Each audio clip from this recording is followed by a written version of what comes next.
So we're going to talk tonight about living wisely, and you can see that we will change and shift a little, and I may be a little off in terms of timing, but I still intend to kind of have a thematic study to go back, and it's a little bit synoptic in method, if you will, where I'm going to try to find subjects and see how both Philippians and Colossians, both being sent to congregations, that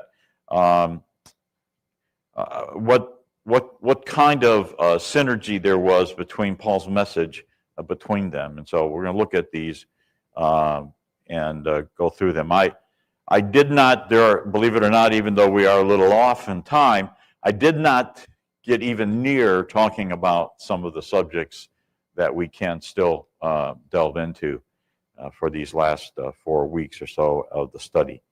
So let's begin then tonight.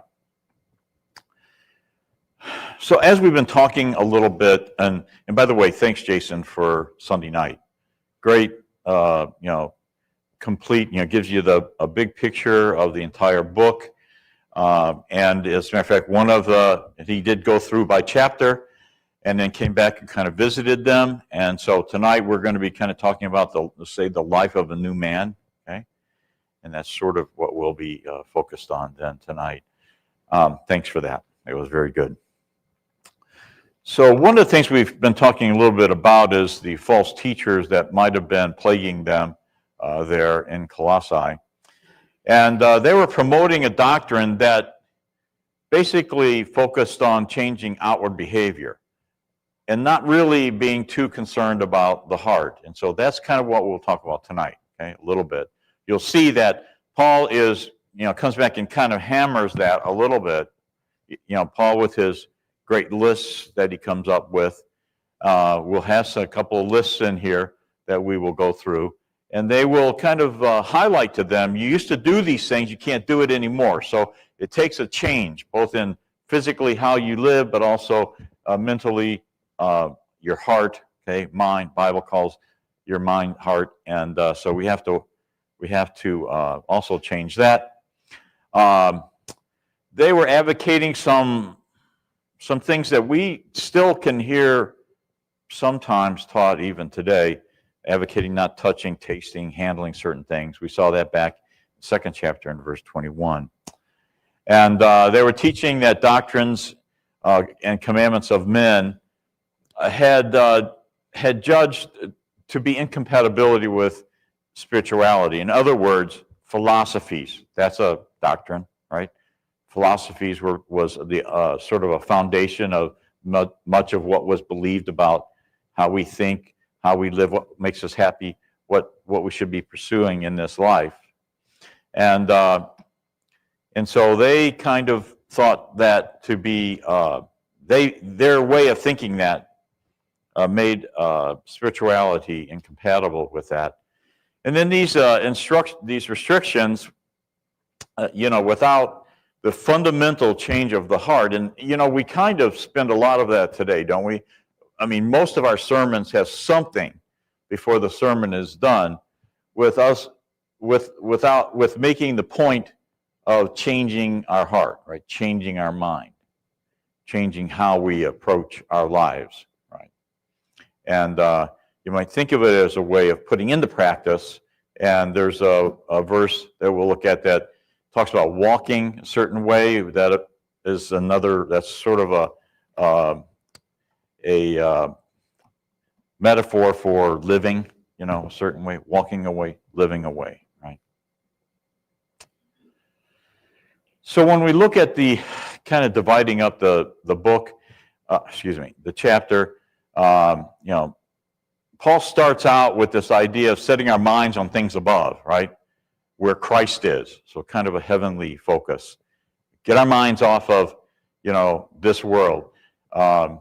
It's like if you remember taking your kids hiking, one of the things they had to learn was two things. One, look where you're going, right? And that's one of the things. Look where you've been, look where you're going. Because typically we have a tendency to look like this, don't we, when we're out walking on trails. Okay? And so our focus has to be on things above.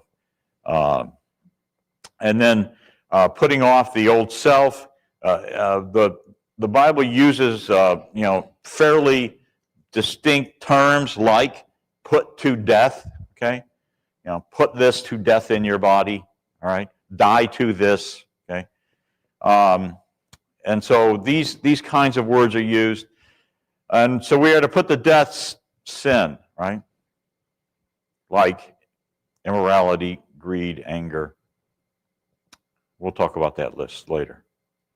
And then he goes on to talk about putting on a new self. So he not only does he kind of highlight these are things you got to die to, he then also highlights these are the things that you have to live to, okay, and walk with. And then some instructions about our how we live, our how we live with one another, our household,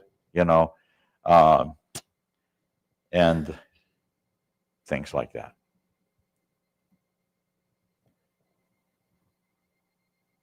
Oh, I was going to say, what happened to my Bible? I lost some verses, but I'm looking at James. We're going to hit James tonight, okay, before we're done. All right, so let's look at here these first few verses.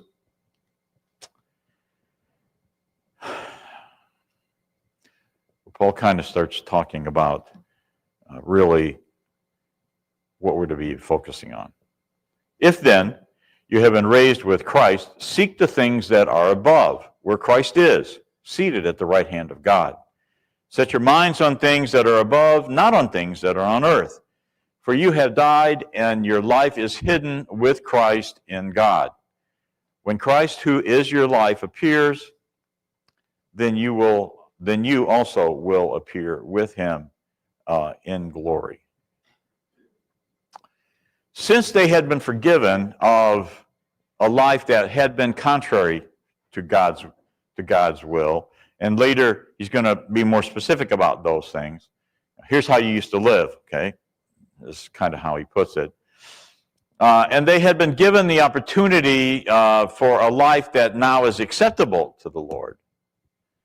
Paul wanted them to become totally aware of the responsibilities of that change, okay, and what it means. Right? Set your mind on things above, not on things below, right? And I think that's really one of the biggest problems, and we will see that when he does, we get to one of his lists, that most of the things that we focus on have to do with what we can see, touch, feel, hear, taste, right, in the world. And it's difficult for us sometimes to leave that behind. So he's going to talk to them about that, right? Their repentance, their immersion for the remission of sins had actually imitated, and we talk about this today in our imitation sometimes, imitated the death, burial, and resurrection of the Savior, doesn't it? When we are baptized, it is a sign of that. It shows that, right, in what we're doing. And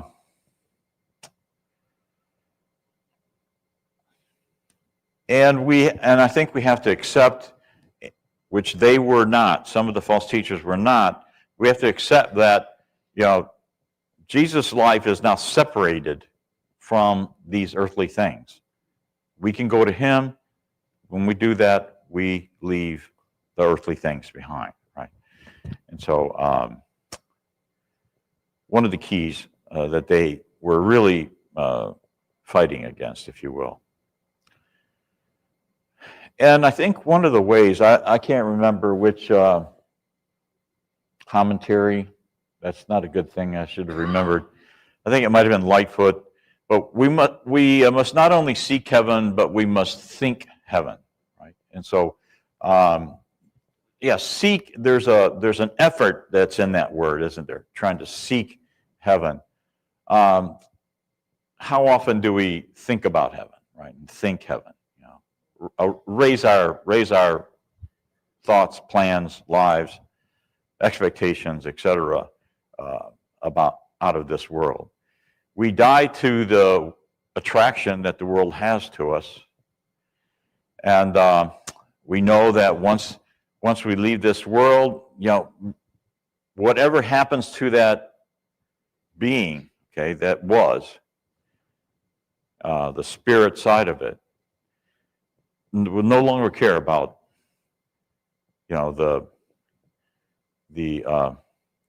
pizza bread I had for dinner. Okay, not gonna be worried about. Okay.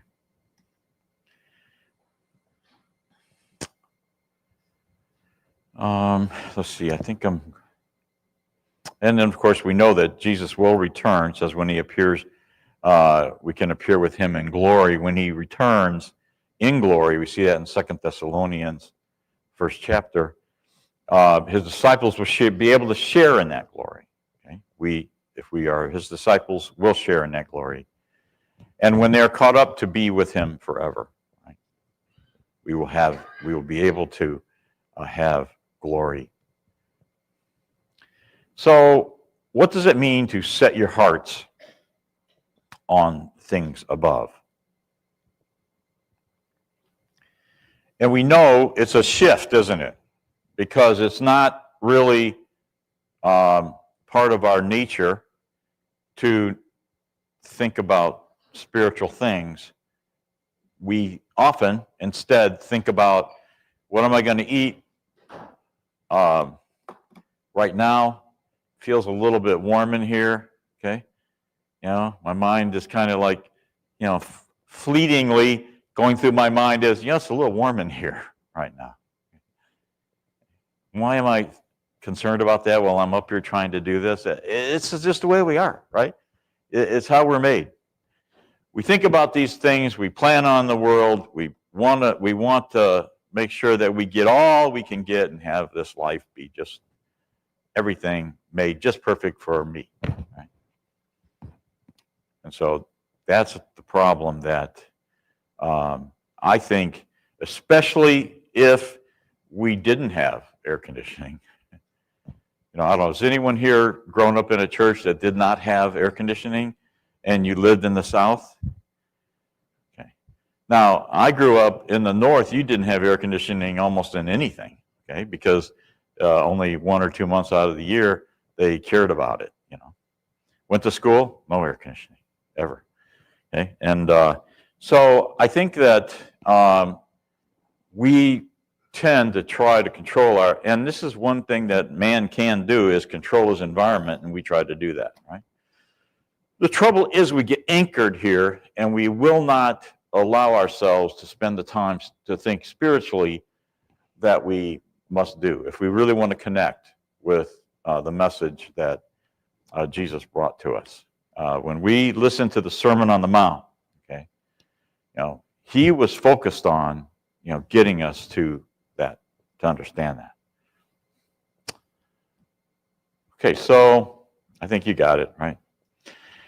We need to think about things that are not earthly concerns. If we do that, then we are setting our hearts, our minds on things above, right? All right, let's go on. Put to death, therefore, what is earthly in you: sexual immorality, impurity, passion, evil desire, and covetousness, which is idolatry. On account of these, the wrath of God is coming. In these you too once walked when you were living in them, but now you must put them all away: anger, wrath, malice, slander, and obscene talk from your mouth.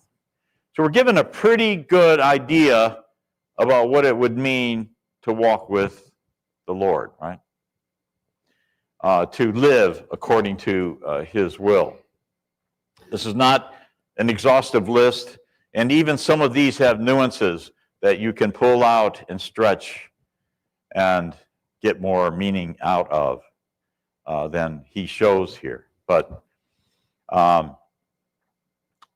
one of the things that I remember a lot, and this is where James, this verse in James, 3 verses in James comes to play. James chapter 4.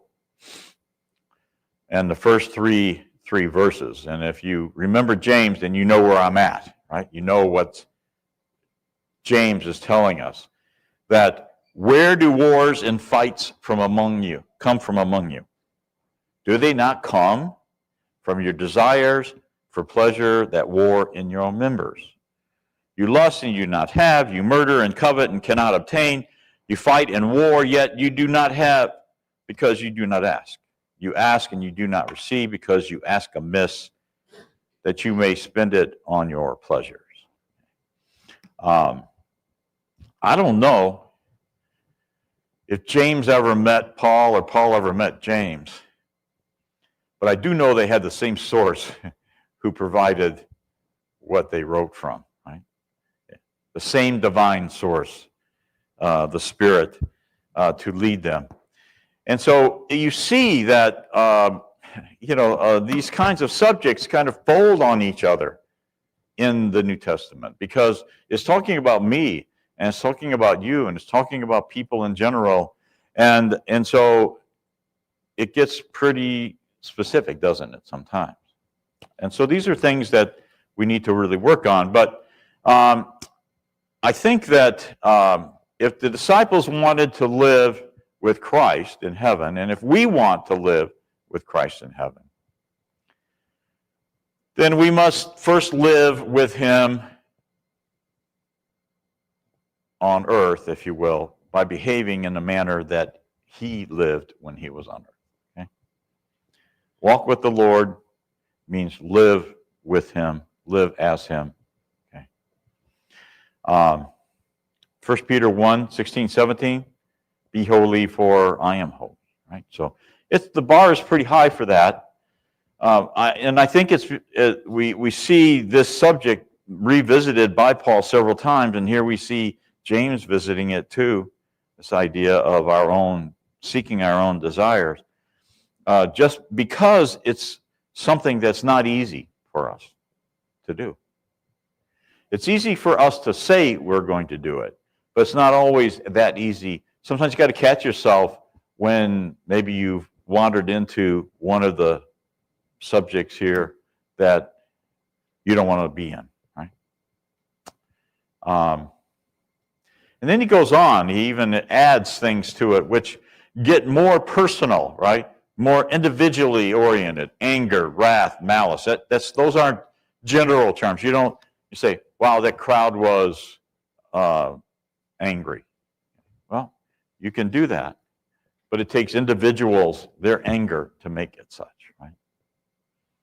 And so he really pushes this, I think, to them. And I don't know exactly all the reasons why, other than this is talking about something we do in the body that we are asked to control with what?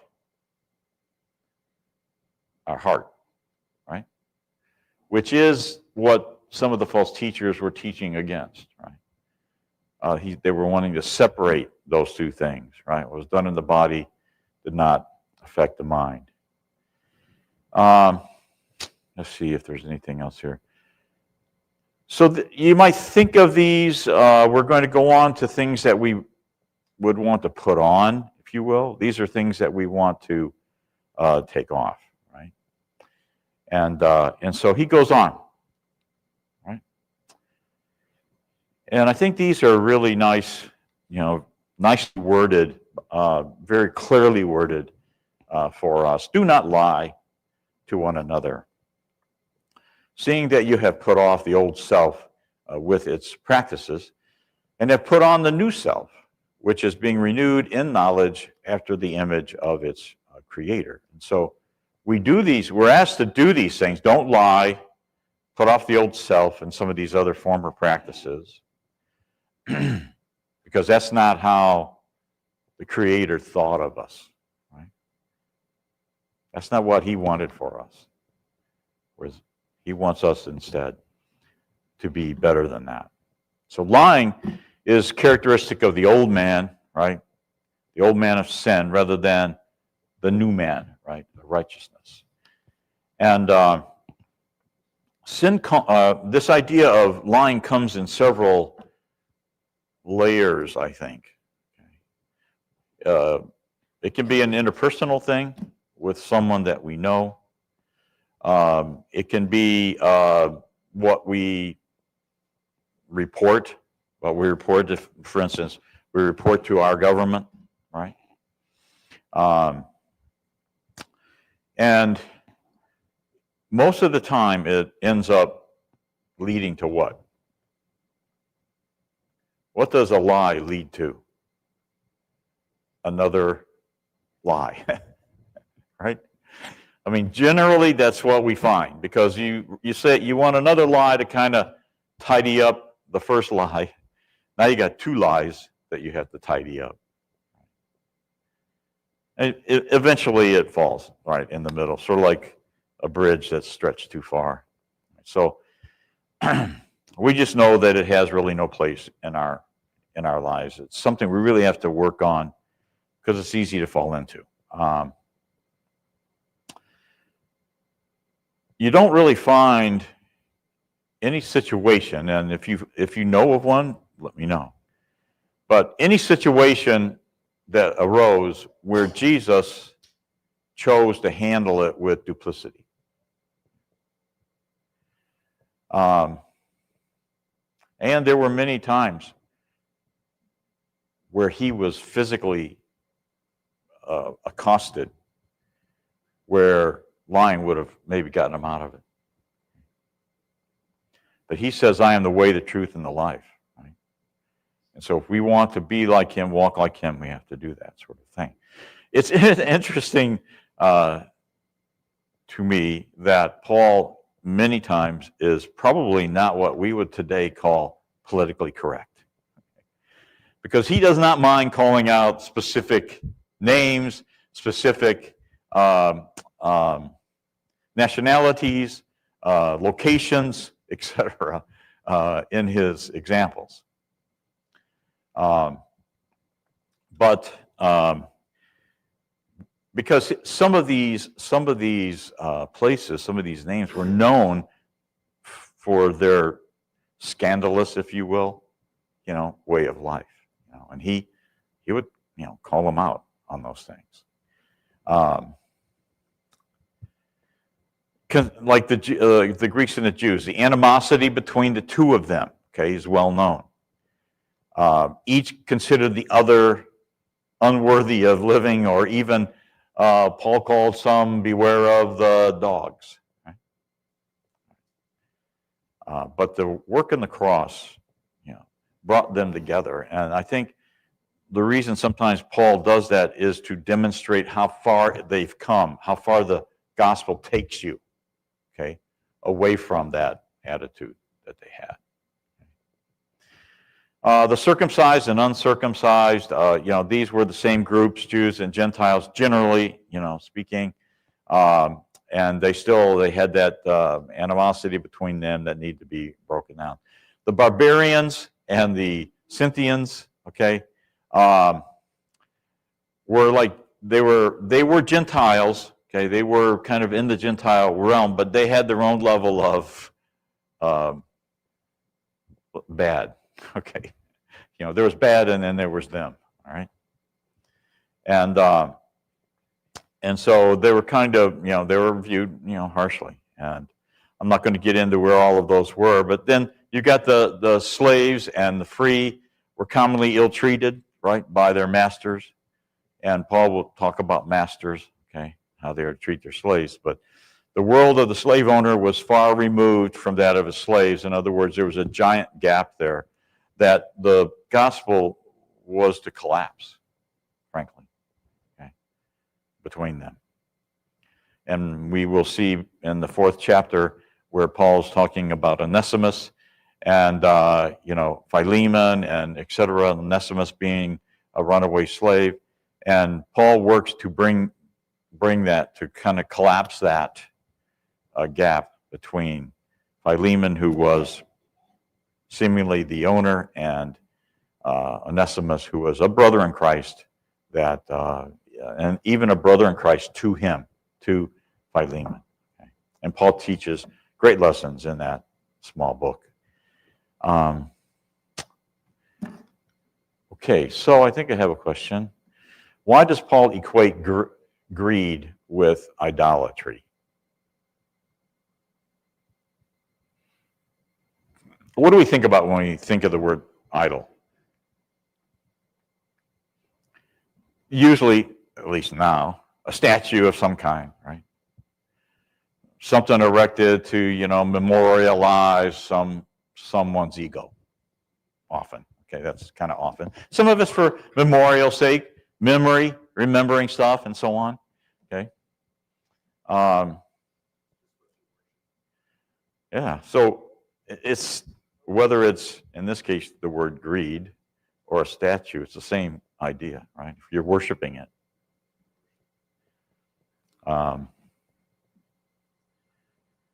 And there are a lot of people who do that, who worship idols, and they still do. It's not an easy thing to break then or now. Greed is a sinful way of trying to acquire something, isn't it? In other words, it's how far will I go to get whatever I want, right? It's almost immeasurable in some cases, right? How far people will go. And of course today, wealth and so on is often pointed to as that, or position, or a role in the government or whatever. And those things are no different than they were then when Paul was writing this, okay, to them.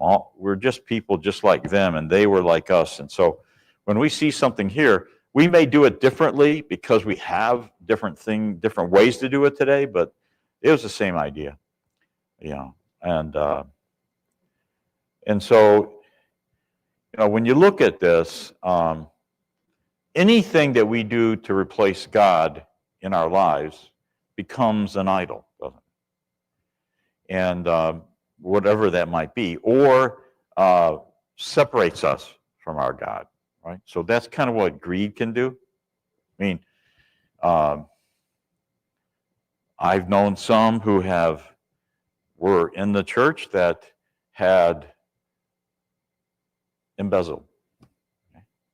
Oh, white collar, right? White collar crime, sometimes may never be found.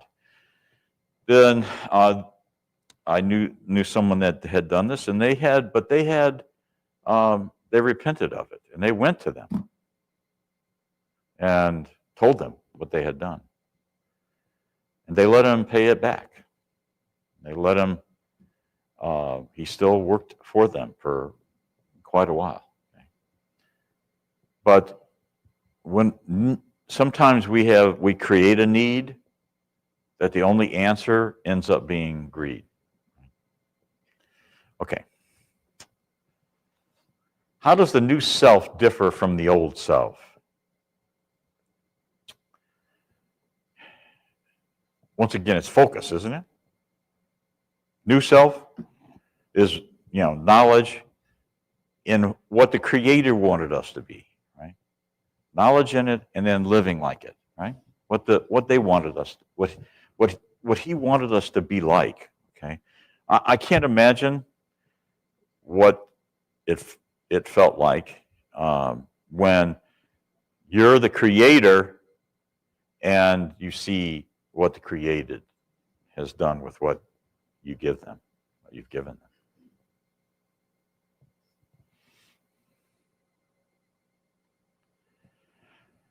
Okay, next few verses. So put on then, as God's chosen ones, holy and beloved, compassionate hearts, kindness, humility, meekness, and patience, bearing with one another, and if one has a complaint against another, forgiving each other, as the Lord has forgiven you.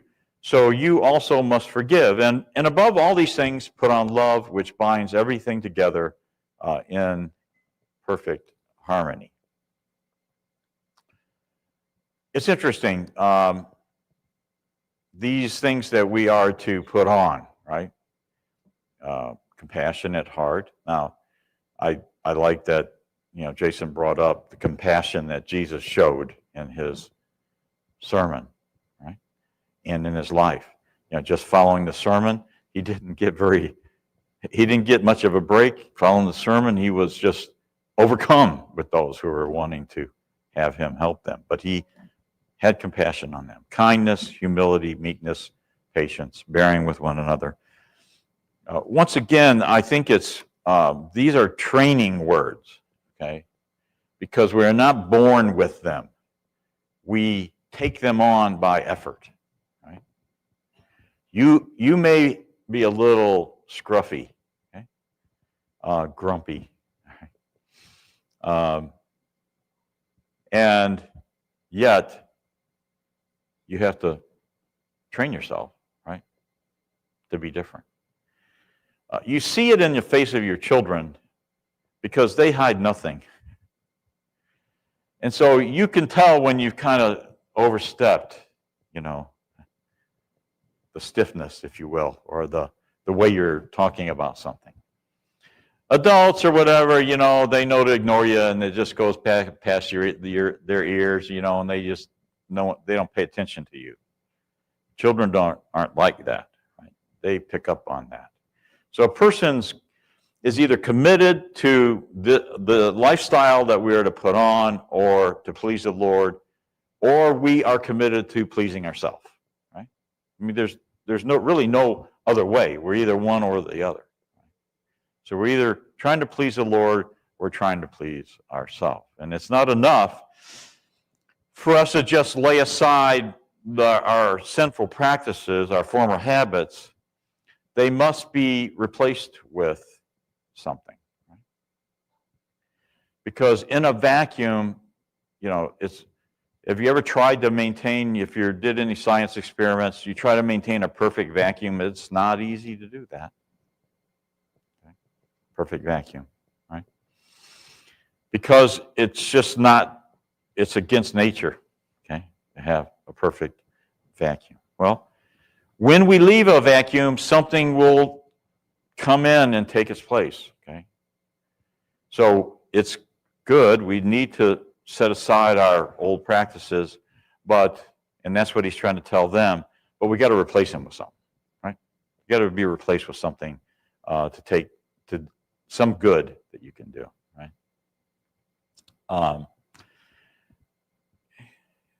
The American Standard Version. Does anyone listen to that? Does anyone read the American Standard Version anymore? It's not easy because it's hard to print, but you can get it. Okay, you can get it. And real quick, okay. And this idea of compassionate heart or tender mercy, that's the ASV uses the phrase a heart of compassion. A heart of compassion. Jason? Yeah, I wanted to highlight, you were emphasizing this idea of like putting on like the action, like retraining kind of words, I guess. But this image that Paul uses of putting off and putting on, like this clothing analogy that he really uses in a lot of places, is really interesting to me. Particularly in 2 Corinthians 5, where he talks about this tent, in this tent we will groan, longing to put on our heavenly dwelling, if indeed by putting it on we may not be found naked. For while we are still in this tent, we groan, being burdened, not that we would be unclothed, but that we would be further clothed, so that what is mortal may be swallowed up by life. And it's like this, I think it's a distinction of this idea, or slightly different flavor of the same analogy, which is we are putting something on, we are clothing ourselves, we are growing into something. And it's like I think it's a beautiful analogy because we all recognize what you wear matters.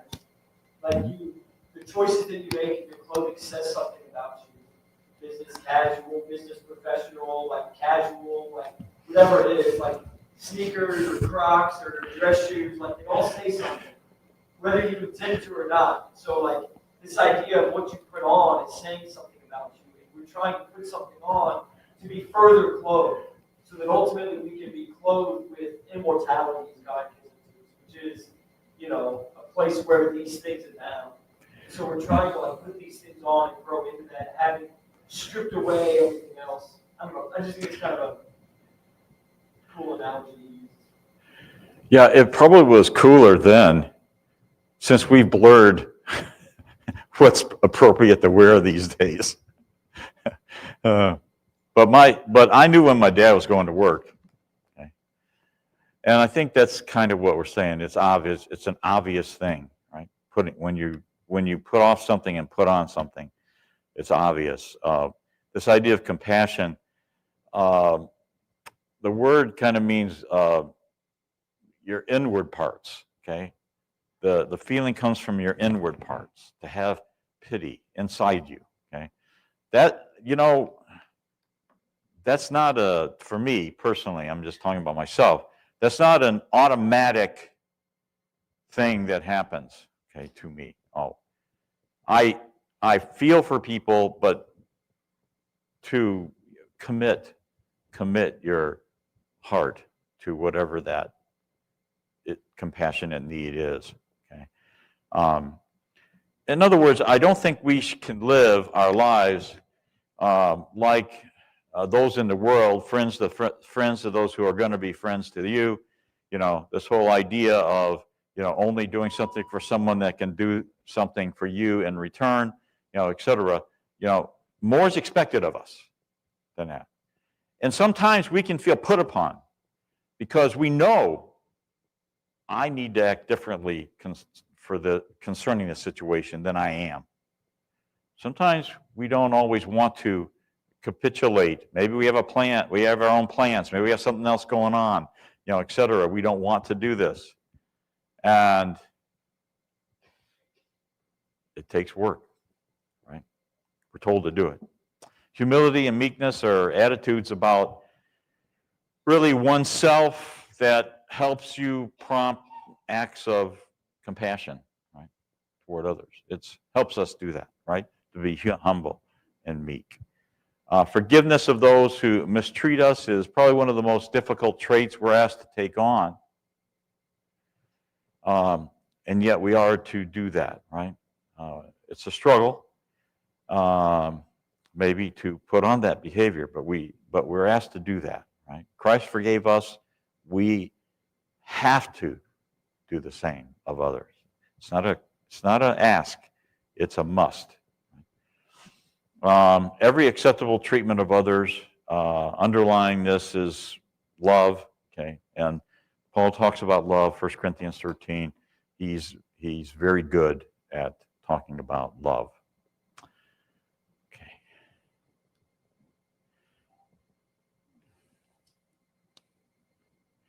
So one of the things that I see here, and it looks like I got the wrong verse, but that's all right. When we're at peace with ourselves, okay, let the peace of God rule in your hearts, it says, to which also you were called in one body, and be thankful. So when we're at peace with ourselves, we can be at peace with others. Is that not? Don't you find that to be the case? When something is disrupting me, I'm working on something, I'm in my mind, okay, it's hard for me to extend that to someone else. So we're said, let the peace of God rule in us, okay, so that then we can use that to help rule our hearts, right? Rule in our hearts. Right? Personal peace is available to us only when we are at peace with God. This idea here to let the word of Christ dwell in you richly in all wisdom, teaching and admonishing others in psalms and hymns and spiritual songs, singing with grace in your hearts to the Lord, and whatever you do in word or deed, do all in the name of the Lord Jesus, giving thanks to God. This first part of this first verse, let the peace of God rule in us. Okay, this word rendered rule is commonly used in reference to the Olympic Games of that time, or games at that time. It means to be a director, an arbiter, okay, of the public games. And so we are to allow it to rule us, right? Or to drive us, to lead us, right? To direct us. And that's how far we are to allow the peace of God to. Okay, we're going to pick up here next week. Thank you.